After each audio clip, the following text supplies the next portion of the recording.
नमस्कार, जय जोहार। मैं हूं हरि सिंह पुसाम और आप देख रहे हैं ट्राइबलों की आवाज़ ट्राइबल एक्सप्रेस न्यूज। पेशा कानून को धरातल पर उतारने वाला देवाजी टोपा। ग्राम सभा को लाखों रुपये का हो रहा है फायदा। हमारे गांव में हम ही सरकार। देवाजी टोपा 18 साल की उम्र से वन संसाधनों पर सामूहिक अधिकारों के लिए संघर्ष कर रहा गढ़ चिरौरी के एक छोटे से गांव मेढ़ा लेखा में जनजाति परिवारों के बीच आशा और उम्मीद की किरण जगाने वाले देवाजी तोहफा हैं। उन्होंने बताया कि कानून तो सरकार ने बहुत पहले ही बना दिया था, पर हमारे लोगों में समझ की कमी होने के कारण इसे लागू कराना आसान नहीं था।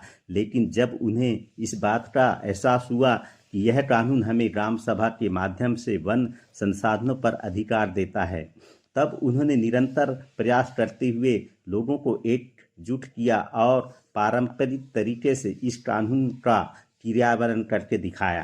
शुरुआत में काफ़ी दिक्कतें आईं, फिर भी हम भारत के लोक की तर्ज पर एक राय होकर दावा प्रस्तुत किया और लगभग 4000 एकड़ जंगल पर सामुदायिक अधिकार प्राप्त किया। आज वे मेढ़ा लेखा गांव भारत का एकमात्र गांव है जहां के लोगों ने वन संसाधनों पर पेशा कानून व वन अधिकार कानून के तहत अधिकार मिला हुआ है। यह गांव भारत के नक्शे में उस समय चर्चाओं में रहा जब महाराष्ट्र के तत्कालीन मुख्यमंत्री पृथ्वीराज चौहान को भी गांव में प्रवेश करने के लिए अनुमति की जरूरत पड़ी थी। Bureau report, tribal express. हम मैं अकेला नहीं है, पूरे गांव के ग्राम सभा का माध्यम से ये शुरू किया गया। ग्राम सभा तो पहले नहीं था, तो लोग बैठते नहीं थे, तो इसको अध्ययन करना पड़ता है, अलग अलग ग्रुप से अध्ययन करना। यहाँ अध्ययन करने के लिए पढ़ने लिखने का कोई जरूरत नहीं है। हम तो जीवन जीते समय अध्ययन करते ही, उसी अध्ययन के माध्यम से अलग अलग लोगों से हमने इसका अध्ययन ग्रुप में शामिल। अध्ययन ग्रुप में दुनिया के लोग कोई भी सहभाग हो सकता है, लेकिन ग्राम सभा में सहभागी नहीं हो सकता। हमारा जो निर्णय है सर्वसहमति है। ग्राम सभा में एक भी आदमी विरोध होगा तो निर्णय नहीं हो सकता। दूसरा है कि भाई हर परिवार से महिला पुरुष वो जो 18 वर्ष के उम्र के लोग उपस्थित रहना अनिवार्य है। ये नियम बनवा दिया गया है ग्राम सभा का। कौन नियम ही ग्राम सभा ने बनवाया, कोई बाहर का लोग नहीं बनवाया और गांव के लोग कोई बुजुर्ग ने ऐसे सौंपा दिया, ऐसा नहीं। मैं आपसे वही तो जानना चाह रहा हूँ कि आज की तारीख में लोगों को समझाना ही तो बहुत मुश्किल है। हर गांव में कोई न कोई विरोधी जरूर होता है। इन सब के बावजूद कैसे आपने इन चीजों को समझाया, उन्हें जो मान गए और इस तरह से ये गांव स्वयं शासन एवं मालकियत के अधिकार पर टिका हुआ है? लोगों को समझाना नहीं है, खुद को समझना है। लोग जनता को समझना है, समाज को समझना है, सरकार को समझना है, ये खुद को समझना है, समझाना नहीं। वो समझ गए हैं, लेकिन हमको समझना है। हमको समझ गया तो सब समझ। तो इसी तरह से हमने किया और सवाल पूछते जाना, प्रश्न पूछते जाना। अगर वो मानेंगे नहीं, विरोध करेंगे, तो उससे चर्चा करना, प्रेम से करना, उसको दबाना नहीं। हाँ। पेशा कानून 1996 में बना, लेकिन ग्राम सभाओं को आज भी देश में स्वयं शासन का अधिकार नहीं मिल पाया है। आपके गांव ने इस अधिकार को जरूर प्राप्त किया है। आपका गांव इसके लिए एक अग्रसर भी, और इसी की वजह से आज मलाजखंड में आप यहाँ पे पहुंचे हैं। मलाजखंड में यहाँ पे आपको बुलाया गया है।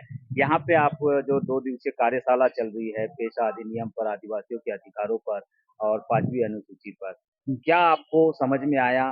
किस तरह की ये कार्यशाला रही? इसका आउटपुट क्या भविष्य में देखने मिल सकता है?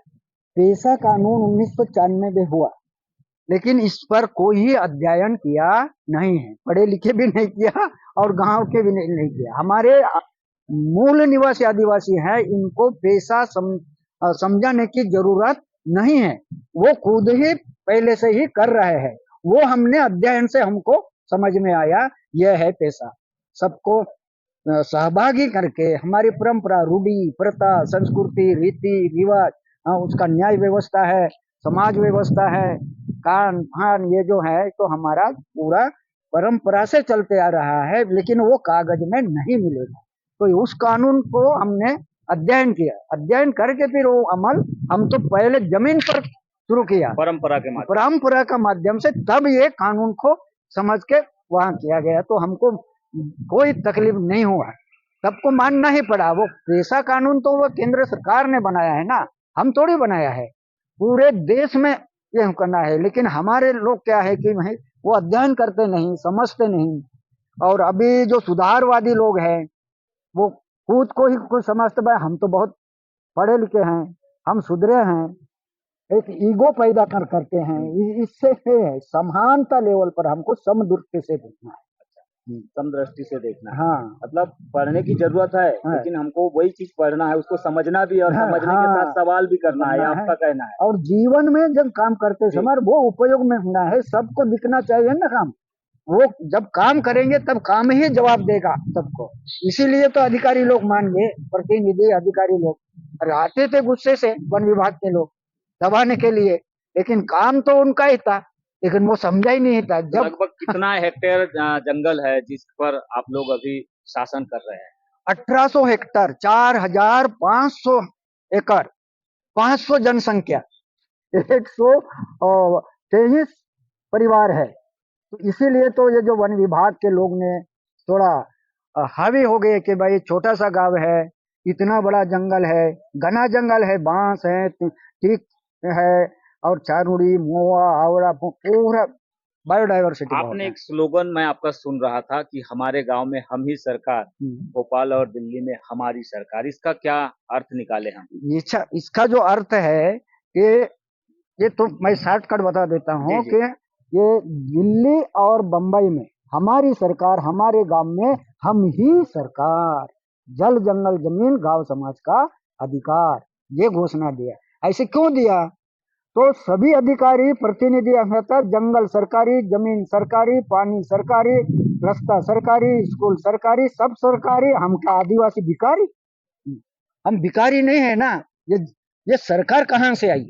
ये सवाल आपका अधिकार है। हाँ, वो सरकार को समझने का कोशिश किया। कहाँ है सरकार? कैसे है? छोटा है, मोटा है, लाल है, सफेद है, ऊंचा कितना है, लंबा कितना है, गोलाई कितना है? ये सवाल अधिकारी से पूछा, अधिकारी को, आईएएस अधिकारी को जवाब मिला कुछ? वो बोले कि ये तो तुम्हारा बकवास सवाल है। बोले वो पागलपन के लक्षण है। बोले हम पागल कि तुम पागल? हाँ, तुम तो पढ़े लिखे हैं ना, लोगों को समझाओ। लोग जैसे समझ गए आसान से, वैसे उस भाषा में उस तरीके से उनको समझाओ, तभी तो समझेंगे। आपकी इन प्रक्रियाओं के बीच मेरा एक सवाल है। जल जमीन जंगल का अधिकार आदिवासी का है, आदिवासी उसको मानते आ रहा है, लेकिन कमियां कहाँ है जो इस अधिकार को प्राप्त नहीं किया जा सकता? ये आपने तो प्राप्त कर लिया, लेकिन बाकी लोग जो है उसको प्राप्त नहीं कर पा रहे, ये कमियां कहाँ पर आप देखते हैं? ये कमियां ये है, एक तो ये लोग अध्ययन करते नहीं, और पढ़े लिखे लोग उसको पढ़ते नहीं, पढ़ते हैं लेकिन समझते नहीं, उसका अर्थ अलग निकलते हैं। और ये जो व्यवस्था जो है, व्यवस्था को समझना जरूरी है। ये व्यवस्था वैसे है कि भाई आपको समझने के लिए मौका ही नहीं। व्यवस्था का प्रबंधन कैसे होता है, थोड़ा संक्षेप में? व्यवस्था है कि शासन व्यवस्था है, व्यवस्था परिवर्तन और सत्ता परिवर्तन, ये होना है। वही हम हमारे परंपरा का व्यवस्था से हम लोग ये किया। वो लिखित तो नहीं है, ये गांव की सत्ता गांव के हाथ में, और गांव की निर्णय गांव ही ग्राम सभा में लेगा, और उसमें क्या करना है तो वही निर्णय लेके काम करेगा, सभी का सहभाग लेगा। पूरा शासन प्रशासन, ये जो कोई बड़े बड़े संस्था है उसका भी हम मदद लेंगे। महाराष्ट्र की धरती से बालाघाट जिले की मध्य प्रदेश के मलाजखंड ताम्र नगरी में आप पहुंचे हैं, यहाँ पे कार्यशाला चल रही है। क्या आपने जो सुना और जो समझा इस पूरी कार्यशाला में, इसका क्या निष्कर्ष निकला है, निचोड़ क्या निकला है? ये जो यहाँ जो आके मैं जहाँ जाता वहां मैं अध्ययन करता, लिखता नहीं। लिखने का मेरे को कोई जरूरत नहीं है, पढ़ना जरूर, पढ़ना भी कम। अच्छा, अब पढ़ेंगे तो क्या पढ़ना है और क्या लिखा है उसका अर्थ भी समझ में नहीं आता, इससे गड़बड़ होता है।